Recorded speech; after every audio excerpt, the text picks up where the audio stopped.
Right. This past Thursday, the Museum of the City of New York rang the closing bell here at the Exchange to celebrate its 400th birthday.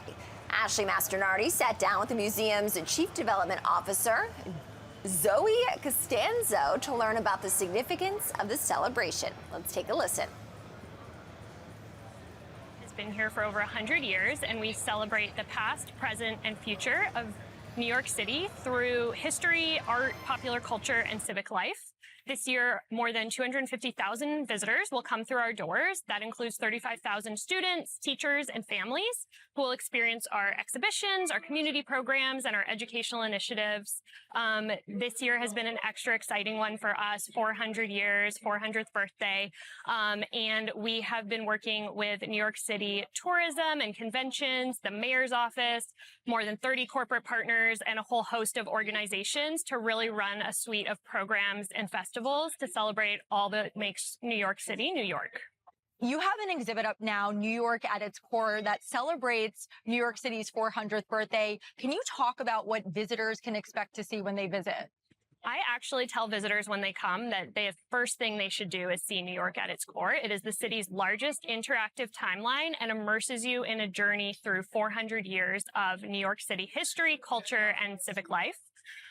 We have artifacts from our collection that showcase the stories of how New York City grew from being a port city and a Dutch colony all the way into the financial center of the world that it is today. What are some specific things that you have on display in that exhibit?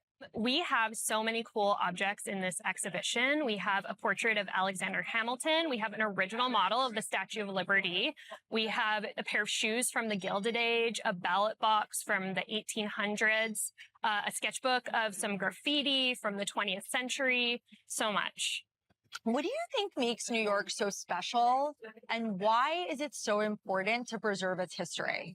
New Yorkers are some of the most creative people in the world, and we love to showcase the places and spaces in New York that have led to New York becoming the city that it is today.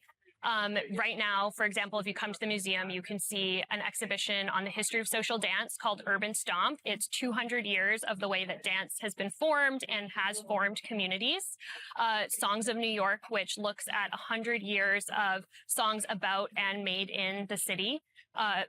Above Ground, that's a really good one. That is an exhibition that looks at a pivotal moment in street art and how graffiti transformed from being on the streets and in the subways to on the walls of galleries around the world. New York is not the only one with a big birthday. Next year, America is going to be celebrating 250 years. Can you tell us more about this and let us know how the Museum of the City of New York will be celebrating? So when New York City was founded as a municipality, it was a Dutch colony, and then it was occupied by the British before it became the nation's first capital. So this is a really exciting year for the Museum of the City of New York to celebrate and talk about all the ways that New York was shaped by and shaped the United States and the city that we know today. We are going to be opening an exhibition in May called The Occupied City, New York and the American Revolution. It is an immersive experience that will transport visitors back to Revolutionary era New York.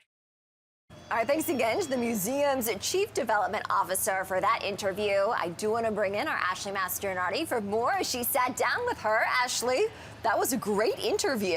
It was probably very cool for you too, right? So much history at play. So much history. I was born and raised in New York City. I love this city. I know it so well.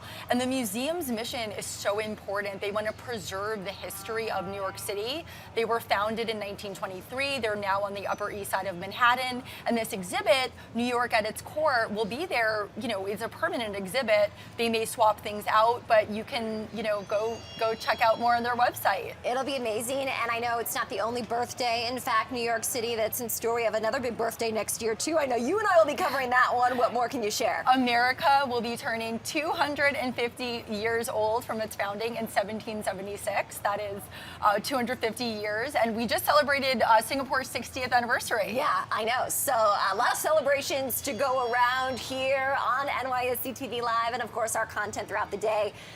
Ashley, thank you. And we should thank our viewers, too. Our viewers watching, a reminder that you can catch us on the streaming services that you see on your screen each week birthday. We are live from 9 to 10 a.m. Eastern. We'll, of course, be live tomorrow as well on these particular services. We'll have more to talk about when it comes to, of course, the market, the data, the earnings picture, Circle performing well in today's session. So we'll see you back here tomorrow morning at 9 a.m. Have a great day.